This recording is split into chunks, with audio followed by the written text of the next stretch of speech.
what's on the show today? Oh, it feels like the NFL season. I got Tiger Woods. I got LeBron playing the Lakers. I have NFL moves, Richard Sherman to the San Francisco 49ers. And we have the tournament. Oh, my heavens. People are mad. All that coming up next.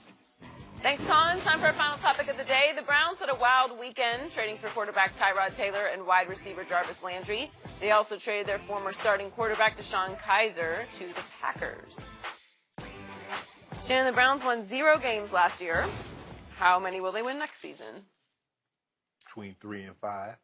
Skip, just don't move the needle a whole, but that make it seem like they got Julio Jones and Antonio Brown at wide receiver. Well, if they won 5, that'd move the I needle. give them 3. I say 3. All right.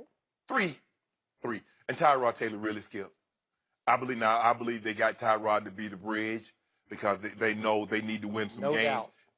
And everybody's like, oh, they're not going to take a quarterback. Bull jive. If they don't take a quarterback with one of these first, they got 2 picks in the top 5. If they don't take a quarterback with one of them, Jimmy has them firing everybody in the building. So we know what Tyrod Taylor is. He's a bridge into a young quarterback. But this, I mean, if they win 3 games, considering they won 1 game in the past 2 years, that's double their win total, Skip.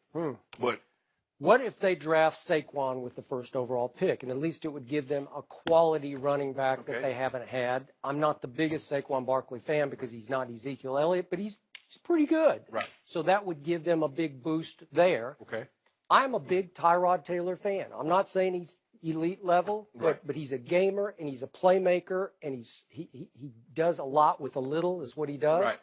And he won 8 games last year for a Buffalo team and got that. He didn't start all the games because he got pulled for 1, remember? But he went 8 and 6 as a starter. Again, they have to play the NFC South and the AFC West, so that's not easy. And you obviously have to play the Steelers and the Ravens and the Bengals twice each. Not easy. Yeah. But if they take Saquon, if they get him, and I'm not sure they're going to go that because they could go quarterback number 1 and then Saquon would go probably to the Giants. I don't know. Right. But the point is, if they get him, I could see him winning 5 games. Just on because those are 2 big-time targets you got now to throw to. Oh, Josh Gordon will be motivated. Yeah. He gets a year up under his belt to practice and can stay on the straight and narrow. He's a special talent. I'm going to say it again. Hugh Jackson can coach. He absolutely can. Now, they still got a ton of money, Skip. I believe they'll still be very, very active in free agency. So they're going to get some more players to go along with that. But the only thing is, Skip, if you take Saquon, you're basically letting someone else pick your quarterback. I believe that you have, at some point, Skip, you got to like one of these quarterbacks better than you do the other. Take him, and if you don't get Saquon, take the D lineman. Take Browns making a splash. That's it for us. We'll be back tomorrow morning at 9:30 Eastern. Right now, Colin Cowherd tells you why you shouldn't lose sleep over the NCAA tournament brackets. The Herd starts now. This is The Herd. Wherever you may be and however you may be listening. We are live in Los Angeles. iHeartRadio, Fox Sports Radio, and FS1. Christine Leahy is back from a sojourn. I do not give up details where she goes. Sojourn, a trip. Yes, it's a big word I occasionally drop. It means you're on the road, you're traveling, you're on trips, you're all over the place. You know, I did that show, American Ninja Warrior. Yes. I was in Vegas briefly. Yeah. Saw Cardi B last night, which was fantastic. How was your weekend? Hung out with my amazing daughter, co-valedictorian of her school, so I'm very fired up about that. And I'm also fired up. Let's start with this.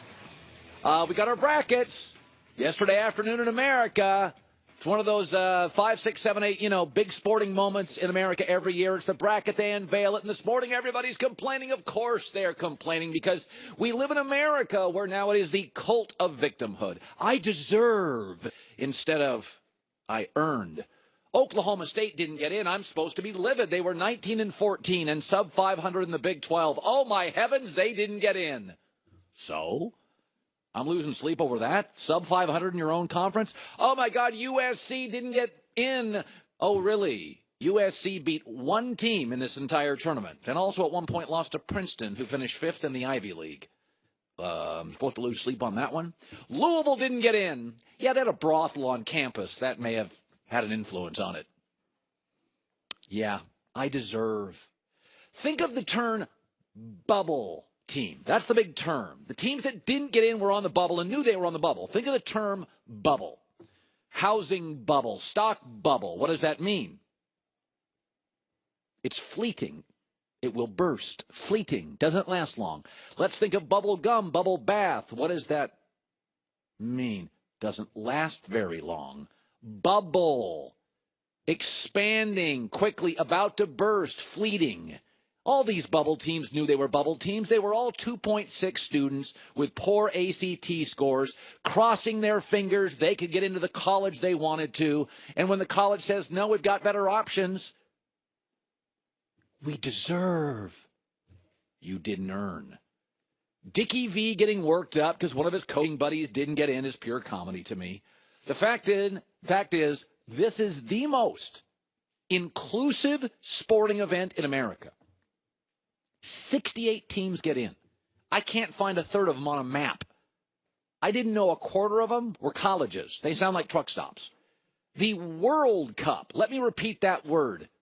The World Cup allows 32 teams. This tournament allows 68 teams in, and they give you a lot of different ways to get in. You can schedule tough out of conference in your first 8 games, win a couple. You get in. You can be really good in the regular season in your conference and impress people and get in. You can stumble in both the out of conference and the regular season, win your conference tournament, and you get in. They give you all sorts of ways to get in. But the number one program in America in college basketball is arguably Kentucky. Kentucky. Even John Calipari gets in yesterday, plays the victim. Here's John Calipari. How in the world can Oklahoma State be sitting home today and Oklahoma in the tournament? I see no logic. They can give me all the talk they want about early, what they did early, 14-2. There is no way in the world that Oklahoma State, if Oklahoma's in, Oklahoma State had to be in the tournament. I think it's a disgrace. I think it's an embarrassment, and it's a humiliation to what this tournament's about. Okay, that's Dickie V. I was in a car. That's Dick. Okay, let me stop that right there. Our tape guy screwed up. So that's Dickie V. Dickie V is using the term disgrace. 19-14, sub 500 in the Big 12. Dickie V uses the term disgrace. Really, that rises to disgrace. I can think of 1,000 things in America that are a disgrace. How we treat often poor people. Mental health issues aren't addressed. Disgraceful. Homeless problems. Disgraceful in big cities. Oklahoma State, sub 500 in the Big 12, didn't get in. That's a disgrace. Now, here's John Calipari. Are we ready for this? Playing the victim. Well, I was in a car with my wife, and my phone blew up. And it was like one after the other, and I didn't know there were so many ways to say you got screwed again. That's what kept hitting my phone. And I had to ask my guys, how many of you know what state Boise's in? It's Idaho. The coach at the University of Kentucky, I know it's not Harvard, the coach doesn't know where Idaho's at. It's Washington, it's the west part of the country, Oregon's, Nevada, Idaho. It's shaped like a little boot or something. Yeah. He also complained about what time they have to play, the length of the trip, the cult of victimhood. USC has one win over a team in this tournament. Oklahoma State, sub 500 in the Big 12. Louisville, a brothel on campus. John Calipari has to travel to a state he's never been to. I've never had a problem with the committee's seating. They're overwhelmingly right. That's why the 1, 2, 3, 4, and 5 seats dominate this tournament.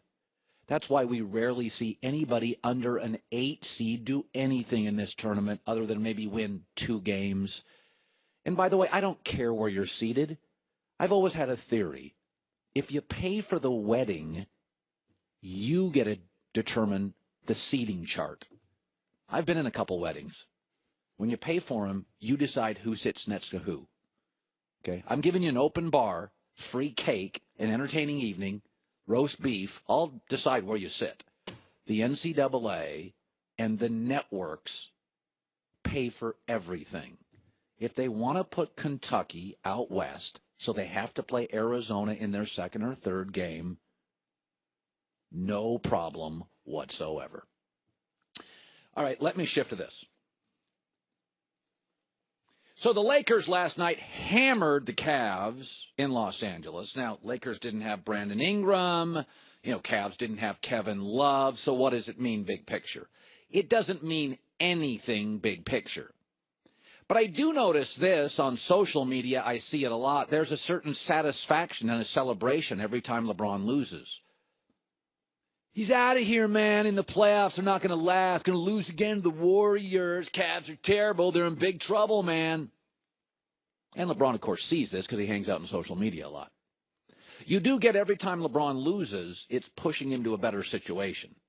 That last night increases the chances he'll be in Houston or Philadelphia or Los Angeles.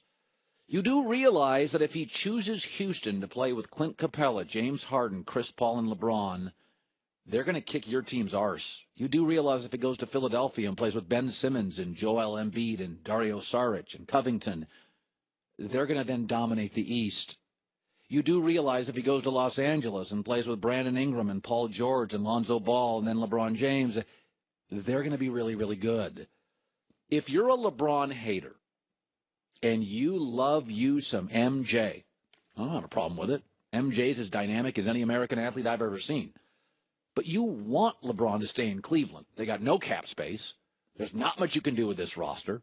It's not attractive to free agents. And the Sixers are getting better, and the Celtics are getting Gordon Hayward back. If you don't like LeBron, you want him to believe, hey, man, I'm not going to go to Houston. I'm not going to Philadelphia. I'm not going to Los Angeles with new, young, exciting, dynamic players. I'm watching last night. Lakers come out west, went 0-2 against the Clippers and the Lakers. And I'm watching LeBron James, and he looks like a guy that could use a fresh start.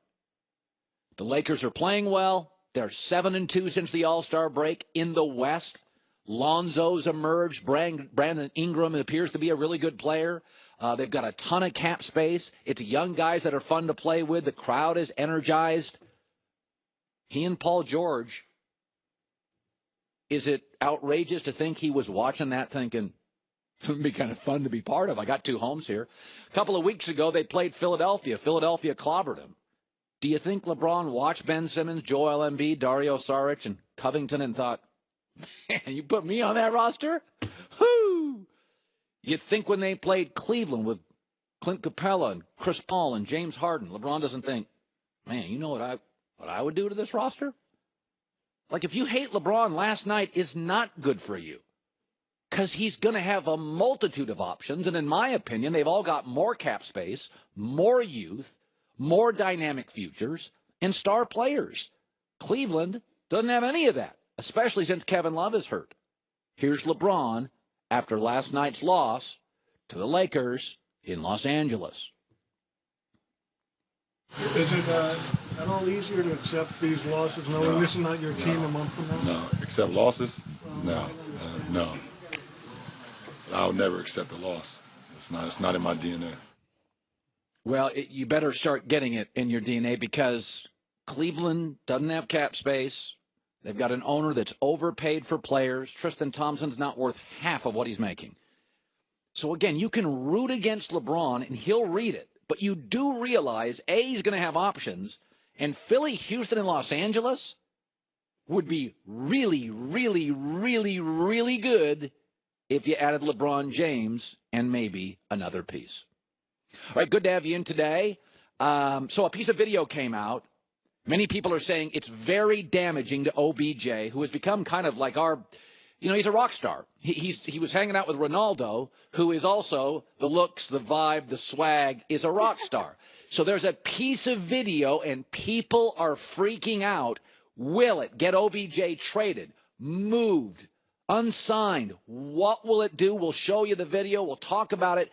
This video, it only lasts 7-8 seconds. It shows a lot of things in a hotel room. Some believe it's truly damaging. That is coming up next.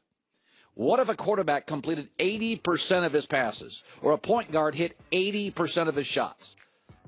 They would be more than all-stars. They would be legends.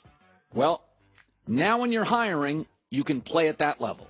Because 80% of employers who post a job on ZipRecruiter get a great candidate through the site in a day, and here's how it works. One click sends your job post to over 100 of the web's leading boards. ZipRecruiter doesn't stop there.